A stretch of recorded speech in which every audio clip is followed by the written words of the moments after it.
Cool. Okay. Hi guys. Thanks, Paul, for making time for us. No problem. Okay, great. So I wanted to write this for World Monitoring Day. Let me just get an extra app on that records. And I think, Talbot has done so much work on free work on the monitoring of beaches and rivers. And I think it's become almost like people just take for granted. Every single week you upload quite modestly these results. And I think people probably would start asking if you don't do it. So it'd be nice to maybe focus on the thinking behind it, like what inspired Talbot to do this, because you're a business, so you're obviously here to turn a profit. You're not a government institution. You're not. So what kind of inspired you, or what made you feel like you have a duty to do these tests and let the public know? Who's going to answer that? Me. I was about to say, you need to just decide. Yeah, I think Carl, you can So always add on to your answer. Yeah. Kirsten, I think way back going to the mid 2000s, Talbot, together with another business that I was involved in at the time, actually did some monitoring, sponsored some monitoring of both the Duzi and the Mgani rivers way back then, when at that stage the water quality of the system started to deteriorate. So it was something that stemmed out of, I suppose, from a canoeing perspective initially, and making or allowing canoeists to make decisions about whether they actually wanted to paddle or not, on the respective rivers. Given that we're starting to see the emergence of poor water quality on those two rivers. Then it cropped up again, more recently, so that that lasted a few years and then fizzled out. And then more recently it cropped up with Adopt a River. They asked us if we could collaborate with them. I think Nicole was involved in that discussion, and she can expand on that, but at the same time we thought, well, why don't we add the beaches to this as well, just to assess and to give some perspective on water quality, that we're exposed to, whether it's good or bad. All we do is present results. Okay. I think where it's also just come up like as such a significant part is definitely when the floods started. When there's been high rainfall and floods, there's always been a change in our water quality, and it's kind of stemmed from then this need from the public to wanting to know more consistently what's going on. Okay. Do you want a bit more of so I'm also looking for, like your values, your company values, living them through something like that, so I can put in something. So I think our what's a vision statement is activating the transition to sustainable water. And everything that we do within the business, whether it's in the lab or whether it's in consulting, even Talbot Analytics, is around becoming more aware of water quality and improving the water quality that either we use as industry, or we discharge ultimately to the environment, so to river systems. Our river systems, as you know, are certainly in South Africa, are in a atrocious state for the large part, especially in urban areas and downstream from urban areas. The municipal facilities are poorly maintained. Therefore, water is not being treated, wastewater is not being treated, water is not being treated. So just general awareness around sustainable water. It is a resource that is recoverable umpteen times. So we need to use it sustainably. Otherwise, it becomes more and more difficult to recover it.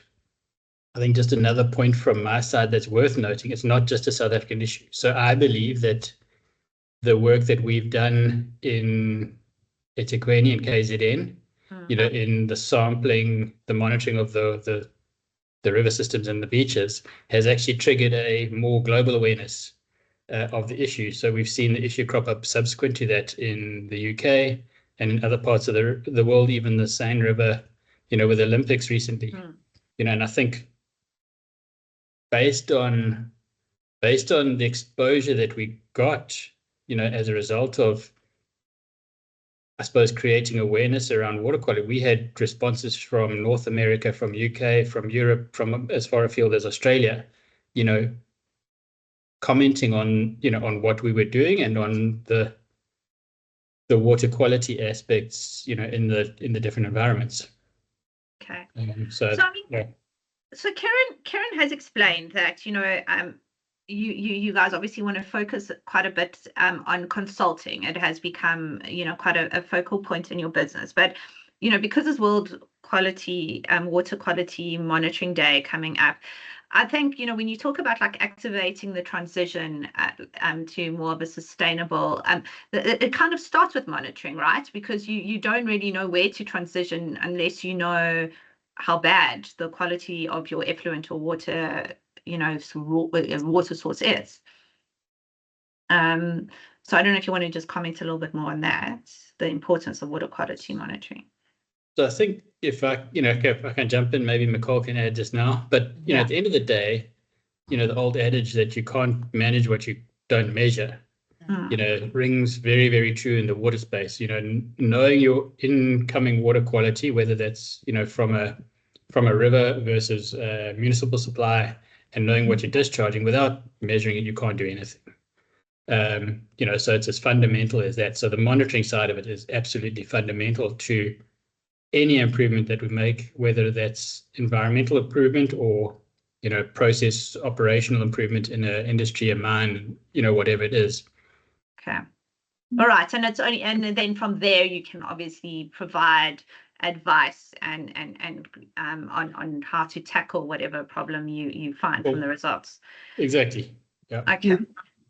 I think, it's measuring it is definitely what Carl said there, but also it's what you do with the data after that is just as important. How you actually interpret that data, how you understand what that data means, what you actually meant to test for, is critical. So it's also understanding all of that as well. Right. So going back to your water monitoring of the beaches and rivers. So what beaches and what rivers are you monitoring for free or sponsoring? So I think it'd be quite nice for Tumi just now to show you kind of on analytics, and you can see graphically exactly where we're monitoring. But we monitor all the main Durban beaches. Okay. So all the way like from 5? Or... so from Point Beach all the way down to Country and Battery Beach in the northern side.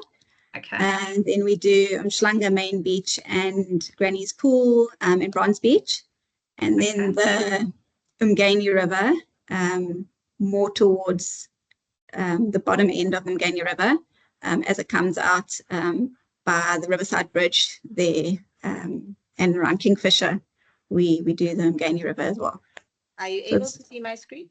Yes, I can. Yeah, we have a nice map there that shows all the beaches we are currently monitoring on Talbot Analytics.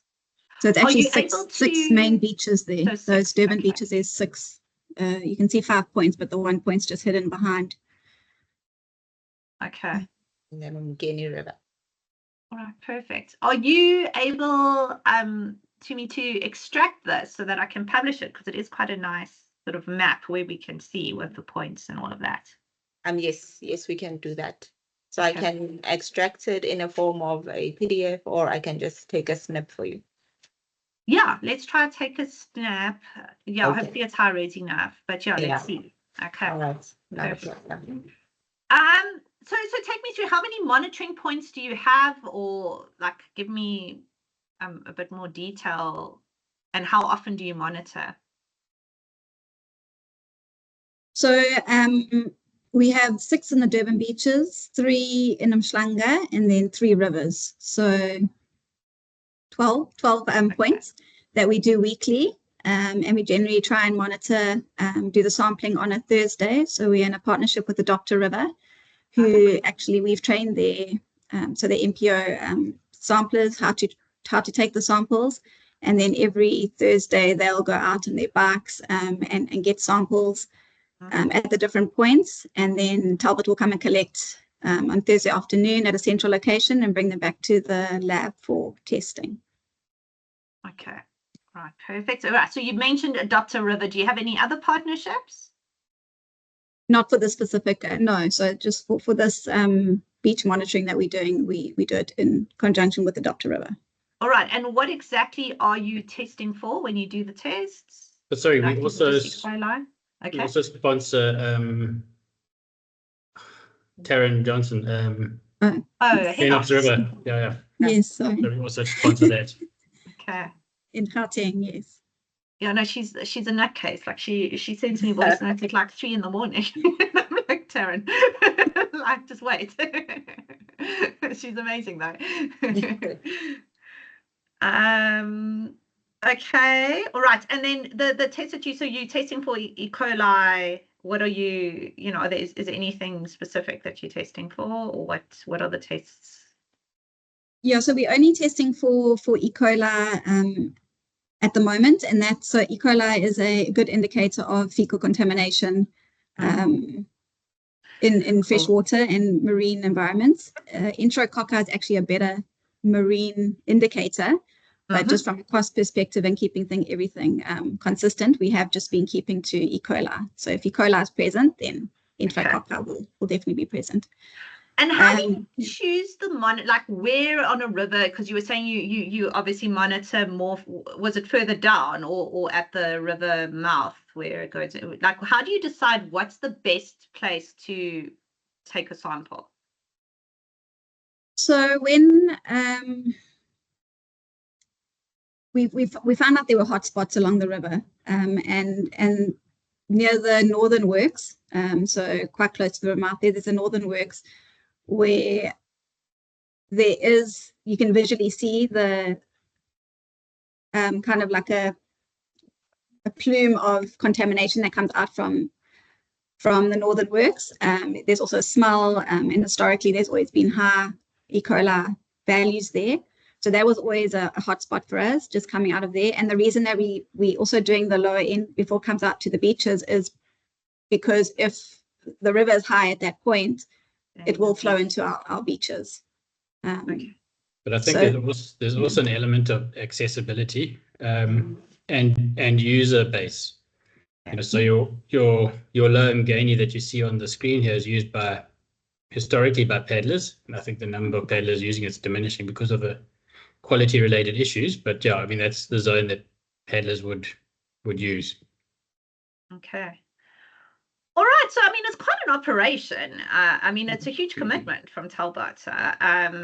Hey, like, I mean, what kind of resource? I mean, obviously you've got everything set up, but I mean, it's quite a lot of resources that you need on a weekly basis. So I think it is a reasonable commitment. But as you say, if we stop doing it, I think there might be a bit of backlash on that too. So we're kind of stuck with it for now.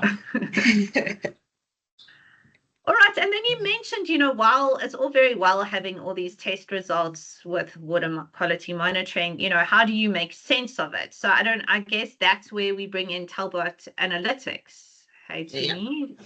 Okay, so you're obviously looking for trends over a long period of time. Yeah, so there are a couple of aspects to the environment that we need to understand first. So, both the marine and the river and freshwater river environment is transient. So any sample we take is representative of the concentration of the contaminant at that point in time at that location only. It can change 10 minutes later. So that's an important concept to bear in mind, and that's where Talbot Analytics does actually make a big difference. So you have to look at trends, and you have to see, okay, is this point I'm sampling at consistently high or consistently low, or sort of within limits, should I say? Yeah. Another thing. Sorry. Yeah, carry on, TV. Yeah, no, I just wanted to say another thing about interpreting water quality data that Talbot Analytics does so well is visualizing the results in such a way that they can be understood by anyone. So, historically, it has been very complex to interpret water quality data. Sometimes it's only certain scientists that understand what this means, but with Talbot Analytics, we are able to visualize the data in such a way that anyone can understand what it means, and you don't need to be like a scientist to understand what's happening with your water. So that's one of the coolest things we can do with the tool. Yeah. Definitely, especially considering the public are relying so heavily on this data. Yeah. Now I've forgotten my train of thought. Okay, so who uses these results? I mean, obviously it's the general public. Have you had any companies use them, or anyone interesting that's come around, that said, I'm using your results for something unexpected? I mean, obviously it's sports events, I guess, or yeah. So we get a lot of requests coming through for people to use the data, and obviously we make it publicly available. So anything from, like you say, the sporting events, we often actually do other monitoring as a lead off from monitoring like this at sporting events, and then there are a lot of researchers, students that are using the data to be able to interpret and use it for their studies. There's been a high increase in people using it for that. Sometimes we've also asked to share the data for legal reasons as well. Yeah. Okay. And you mentioned, like, so obviously you can see trends. And because water can the results can change, as you say, in as soon as 10 minutes, or if maybe, it rains the next day, or there's like a whole bunch of storm water that it changes. And I suppose the tides can also change, and so a lot of it can change. But have you learned anything from this exercise? Have you seen really interesting trends, or have you picked up anything really interesting over the years of doing this? So I think, as Nicole alluded to earlier, we certainly know where the point sources of the contamination are. Yes. We also know, and I'm not going to go into the detail of that for obvious reasons, but we also know that the rainfall. There's a very strong correlation between rainfall events and contamination on the beach environment along the beaches. And then also current direction will influence where the contamination goes. So, during the drier periods, we certainly see lower levels of contamination in the marine environment along the beaches. I think those are the main key observations. I don't know if there's anything else specifically, Nicole or Tumi, that you want to mention. I think those, I think what we've seen from the data mostly is that it's very seasonal. Okay. So, yeah. And just to clarify, so the rainfall, it is because of like storm water that's coming in, that's dragging all the pollution in. Okay. Yeah. So I mean, what is very clear is that some of the concentrations that we've seen have been astronomical, so up in the hundreds of millions. So we know that essentially raw sewage is getting discharged into the river system. So there are various reasons for that. Both, we spoke about the flood event a little bit earlier, in 2022 floods, I think it was now. Yeah. But it's gone back a lot longer than that. So there's a trend associated with maintenance of infrastructure. And as I say, the same sort of thing we're seeing internationally. So it's not just a SA issue. All right. In your opinion, I suppose the answer is no, but is the private and public sector doing enough water quality monitoring, both for their discharge, the water they want to discharge, and for just raw water that they use in their processes, or in rivers or whatever? So my first comment on that is more monitoring is done than we actually realize. So, you're different. So the DWS does some monitoring. eThekwini, if we're talking about eThekwini, does monitoring across the entire municipality. But the data isn't that accessible, or people don't know where to get that data. Mm. You know, and I think ultimately that data should be made available so that the public can make informed decisions, and we can, you know, can put pressure on whoever it is who is causing a pollution event to clean up, to improve their clean up their act or improve their process or whatever it is. Yeah. It's not just public sector, you know. So certainly the data that eThekwini has is there's a range of contaminants that they're monitoring, and their lab is not bad. We did that dual sampling exercise, you know, and the results, our lab and their lab were similar. You know, so it's not as though their lab is, you know, is bad at all. So the results typically should be good. So we should use them to, you know, and make them available so that we can apply pressure where needed as a community. What skills are lacking with regard to water quality monitoring? I mean, there's been a lot of articles and people talking about you know, normal citizens, everyday citizens doing what, you know, taking samples and what have you. And you mentioned that you had to do a little bit of training with that. So, I mean, it's not a high-end skill to collect the sample, but the water monitoring, I suppose it's a lot of equipment. You need a decent lab. I mean, you know, what kind of skills do you need? Can just anyone do it, or any business, or does it need some kind of skill set? Nicole?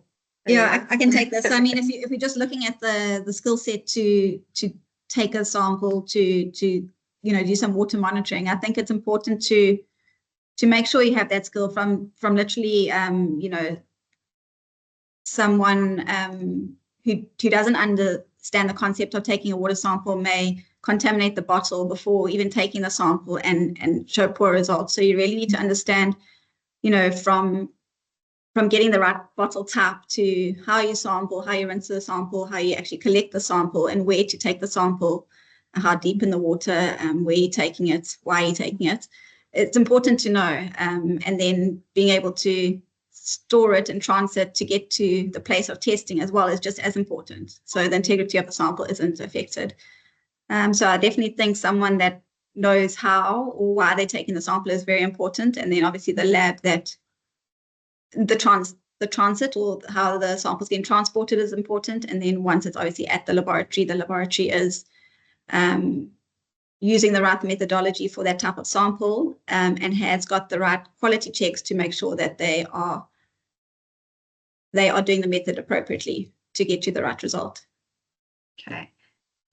Chini, so I'm looking at a way of punting Talbot analytics. So give me like the usual way that data from water quality monitoring is recorded and captured. I mean, is it Excel spreadsheets? Like you know, is it programs that are like just too fancy and no one really knows how to use it? Or is it like, give me, like, how did Talbot, you know, what made Talbot figure out like we need a decent software program? Like what?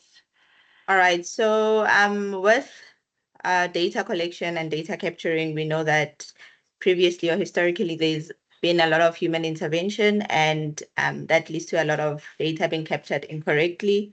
So with our lab, because it's SANAS accredited, the way in which the data is collected also involves some quality checks.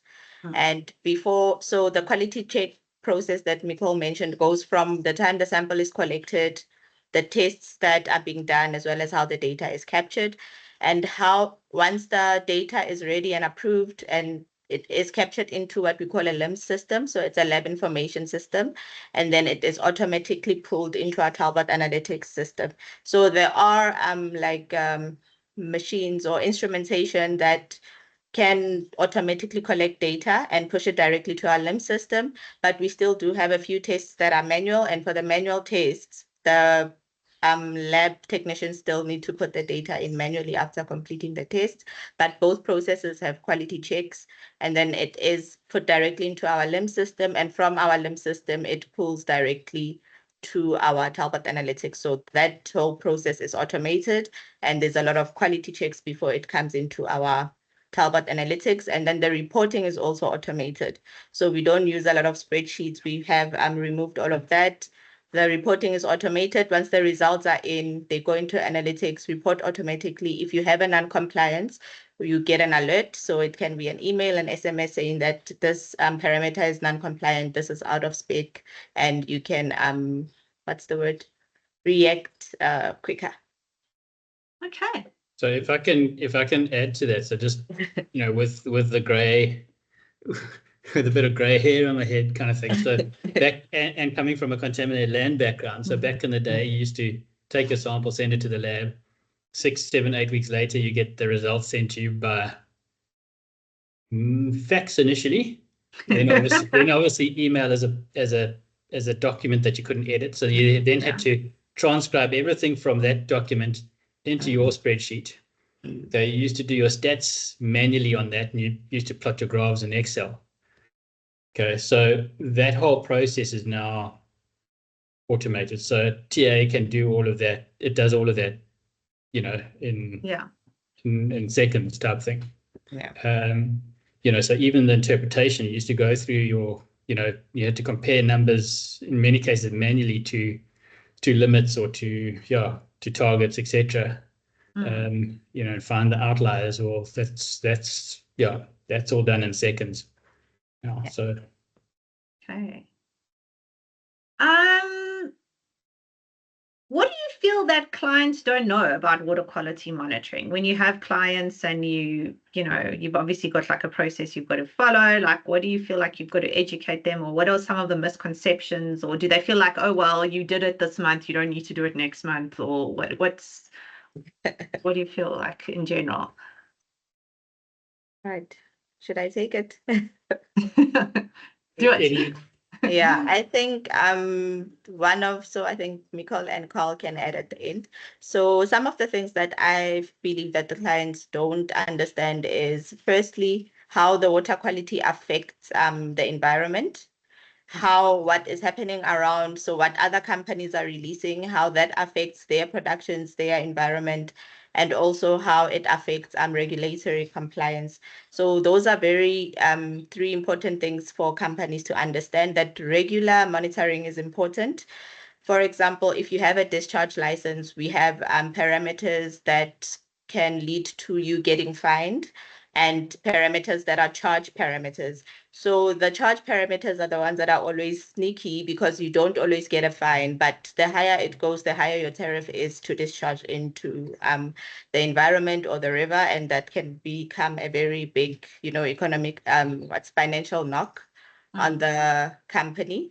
And also there is a lot happening around the companies that they also need to understand. That's why monitoring is so important. So they need to be aware of what they are discharging and also what's happening around their environments. That's why it's important to do things such as water risk, to look at how the pollution that is happening around from other businesses can affect your business currently and in the future.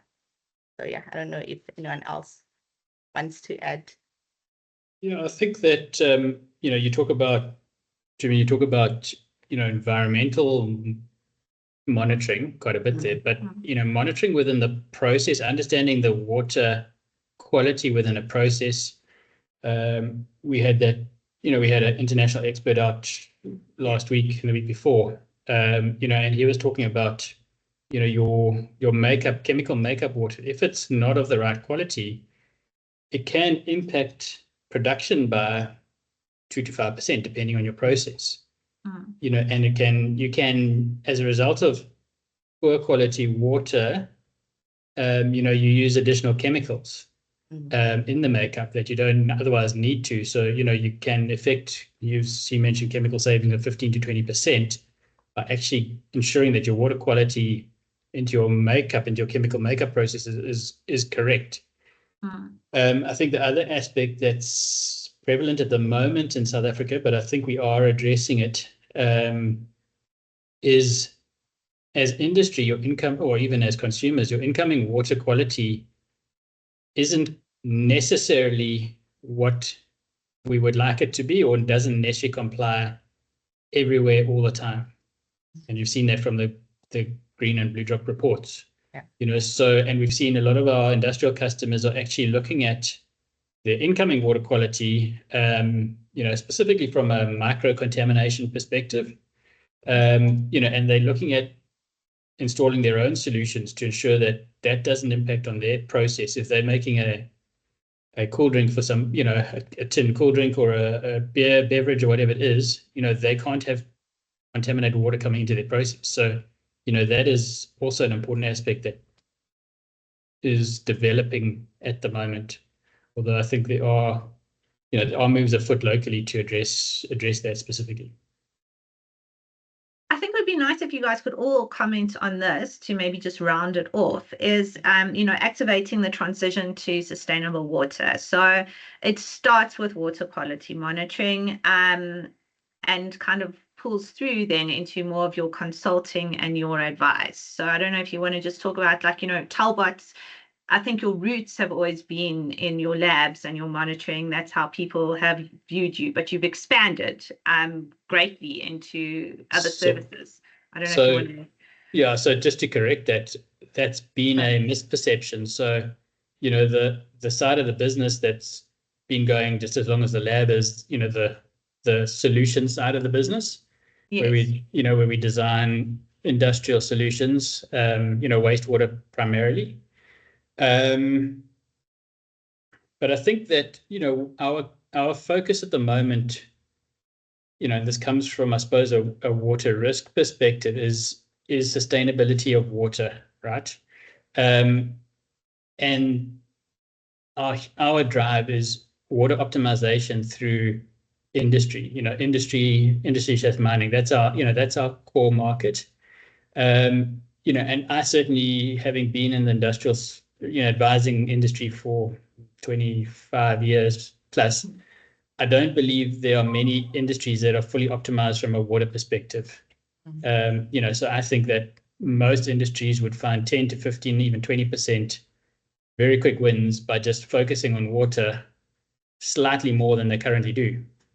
And that's also why a lot of our advice and analytics, etc., is geared towards that. So it's focusing on reducing the impact or the requirement that industry uses, to deliver a more sustainable, I suppose, water use. But also by industry doing that, they are protecting themselves and mitigating their exposure to water-related risk. So the less you use from upstream, the less you discharge downstream, the less exposure you have. You're managing that yourself. Okay, so it makes sense financially and sustainable. Win-win. I don't know, Nicole, do you want to have anything to add? Yeah, I think just kind of how we advising clients, or keeping on the theme of activating transition to sustainable water, it's also informing industry of what's to come. So it's monitoring the as and now is fine, but there's new legislations coming out all the time. The drinking water standard is about to change. It's coming out. Advising clients, what is to come, how are you going to be prepared for when that legislation comes out, how you can how you're going to test that water, how frequently, up to how you're going to treat or to meet the new legislative changes. And then there's also very big in Europe is the forever chemicals and the PFAS and contaminants of emerging concern. That's just talk in South Africa, but it's coming, and to be able to advise clients of what that means for them soon, or being able to be abreast of the treatment that needs to happen to help reduce that forever chemical, and all those concerns, I think, are just as important to keep our clients informed of what's going on. Cool. I'm going to actually be doing, but I think it's going to be in the new year, is a panel discussion on the new SANS 241. So it would be interesting to have your thoughts on it, and how you think it's, it should be changed, how it is changing, and as you say, how it's going to impact everyone. Okay, guys, is there anything else you want to add on water quality monitoring, on the beaches, on your work, on anything we've discussed that you feel like we haven't really tackled properly, or what have you? Can I just add one more thing? Please. I know that we've been speaking about water monitoring and water quality, but monitoring also involves consumption. So monitoring your consumption. I know that we've spoken to a few clients. So like in the theme of activating the transition to sustainable water, water is costing a lot at the moment. And some industries are starting to notice that. So they are starting to use their water data to reduce costs. I've had a few conversations where people have mentioned that their current industry is not doing so well, and that they need to cut costs. And instead of letting people go, they are now focusing on their total water management, monitoring their consumption, identifying areas where they can save. So using all that data to save costs instead of letting people go. So people are starting to see, how important it is to monitor your water, so quality as well as consumption, and also realizing the difference that it can bring to your business when you start monitoring your consumption as well. It's going to be interesting. There's been almost like a press war at the moment between Joburg Water and Rand Water, because Rand Water is throttling Joburg Water just because their non-revenue water is so high, and Rand Water is under pressure because they are withdrawing so much. And yeah, so these press releases have been flying, and then they get retracted and they're flying again. And I've just been invited to a DWS press briefing tomorrow. So I think they've both been smacked. Yeah, but it's going to be interesting. I think we're going to have quite a bit of water shedding going ahead of us. So we'll see. Yeah, so just in that we attended, I think Nicole spoke last week. It was a deep water seminar. They did touch on water shedding, and I think the one interesting thing they mentioned is that we actually have a lot of water, like our reservoirs are full. Even that Lesotho Highland project is not going to, impact the amount of water that needs to be coming to South Africa. The biggest problem is just the water losses in the distribution systems, and not actually the amount of water that they have. So they have enough water, but it's just not getting to the right places, or is being stolen, or is lost somewhere in the system. Yeah. It's going to become more of a crisis. Okay. Guys, thank you so much. I'm going to write it up probably this weekend, or I'm going to start tonight. And then, you should get it by Monday. Okay. Cool. All Thanks, right. Kirsten. Appreciate it. Thanks. I really appreciate it. Thanks, Kirsten. Thanks, guys. Cool. Bye. Cheers. Bye. Bye.